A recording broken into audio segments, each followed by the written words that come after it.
All right, some breaking news as I make my walk to work on this fine Friday. The 49ers are on the board signing a free agent offensive lineman, according to Peter Schrager of the NFL Network.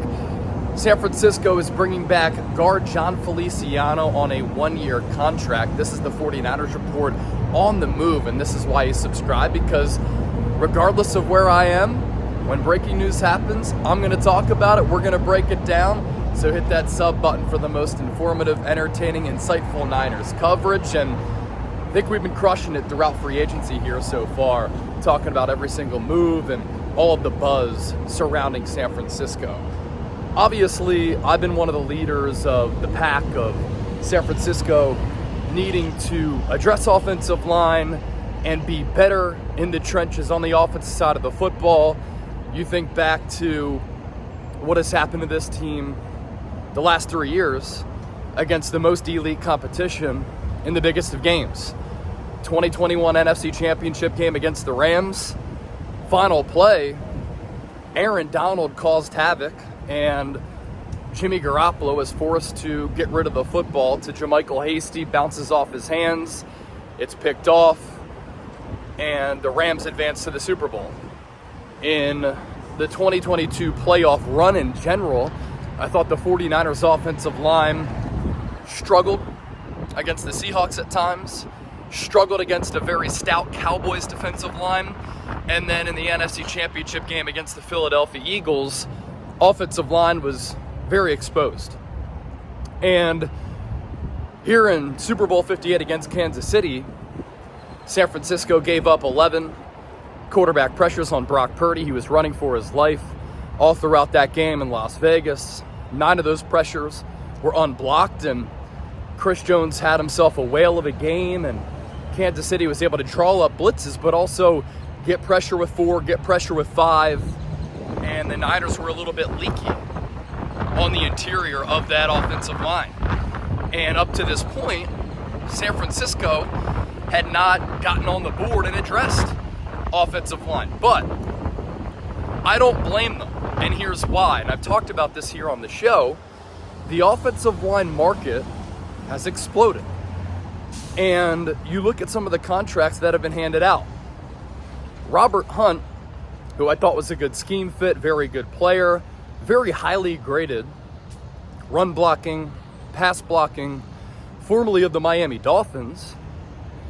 He got a 5-year, $100 million contract from the Carolina Panthers, who are trying to do everything they can to protect their young quarterback in Bryce Young. No way that the Niners were going to pay that much money.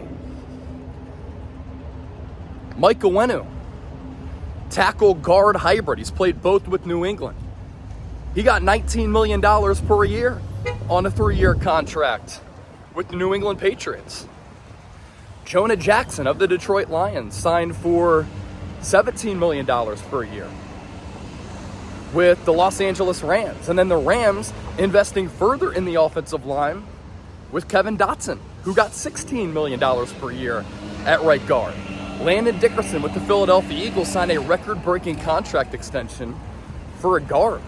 He got $84 million, $50 million guaranteed, $21 million in average annual value is the most ever for a guard in NFL history. So while I've been wanting and asking and clamoring for the 49ers to address the offensive line, it was simply too expensive. I think building up the trenches, defensive line, offensive line, is paramount for Super Bowl contending teams. But there's a price tag. And the price tag for some of these offensive linemen has been too rich in general, and then especially too rich for the San Francisco 49ers liking. Which brings us here to the acquisition of Jon Feliciano. 1-year deal. It's going to be cheaper. He was a great value deal for San Francisco last year. He only signed for a few $1 million. He was the highest graded interior offensive lineman by far on the 49ers roster. And I like his versatility. He can fill in at left guard. He did that for Aaron Banks when he got hurt. He can fill in at right guard. He did that when Spencer Burford got hurt. And when Spencer Burford wasn't playing well, he also has experience playing center. In 2022, he was the New York Giants full-time center, and he played pretty well. And when he got hurt in the Super Bowl against the Chiefs, I thought San Francisco really missed him. And that led to some of the offensive line issues. And Jon Feliciano, among all guards in the NFL in 2023, was the 4th highest graded run blocker. And I believe he was something like 24th or 25th among all guards in pass protection. So bringing him back is really important, and it fits what the Niners were trying to accomplish, being financially smart, being able to devote financial resources in a manner that they're comfortable with, and they're bringing back a really quality player who knows the system, knows the scheme, and has a lot of talent and ability, and is very experienced from Buffalo to the Giants to now San Francisco. And now I kind of like where San Francisco is positioned here along the offensive line. You're set at left tackle with Trent Williams. He's 35 years old, but still playing at an elite level. Aaron Banks was certainly up and down last year, but he has all of the makings of being a Pro Bowl level left guard. He's still a young player. And in 2022, I thought he played really solid football. Now you have Feliciano, who I imagine is going to be your starting right guard at an affordable price tag. And while picking at number 31 overall, San Francisco can now draft a right tackle in a draft class that is extremely deep at that position. And that right tackle in a deep offensive line class with a lot of nasty offensive linemen, consistent and experienced offensive linemen, is going to come also at a very affordable rate, which is important for San Francisco here. And you can elect to start that rookie at right tackle. If he's not ready, he can provide depth at right guard and right tackle. And you can have that future starter who is going to be a member of your organization for the next several years at a cost-controlled rate over the next 4 or 5 years. Now, of course, you have to hit on that pick. It's easier said than done. But we're just talking overall team strategy right now. And that brings me to the Colton McKivitz contract extension. If he's the plan at right tackle, then I have an issue.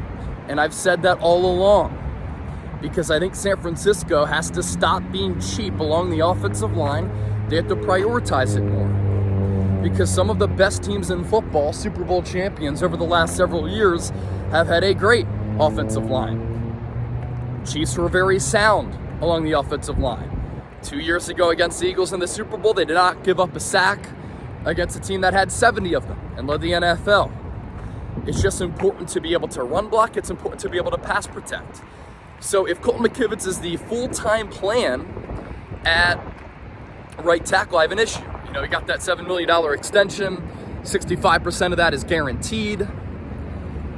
But if he's a backup option who started all of last year, and he can play right tackle as a backup, he can be your swing tackle and play backup left tackle, and he can play guard, you're further adding depth to your football team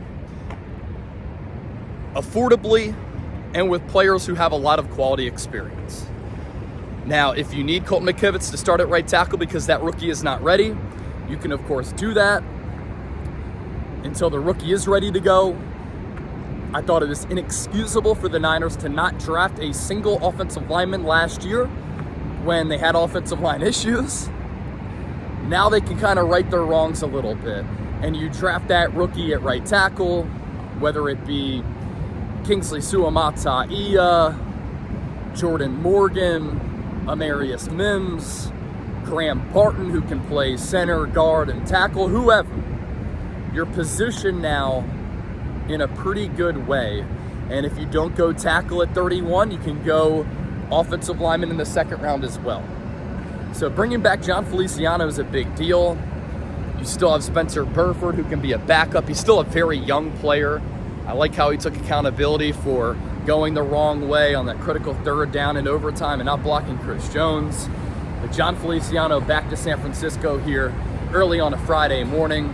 The hair just looking superb in this wind. Jokes. But great coverage to come today on the 49ers Report. You just walked to work with me on the 49ers Report. Thank you so much for hanging out for the stroll. Catch you soon here on the show.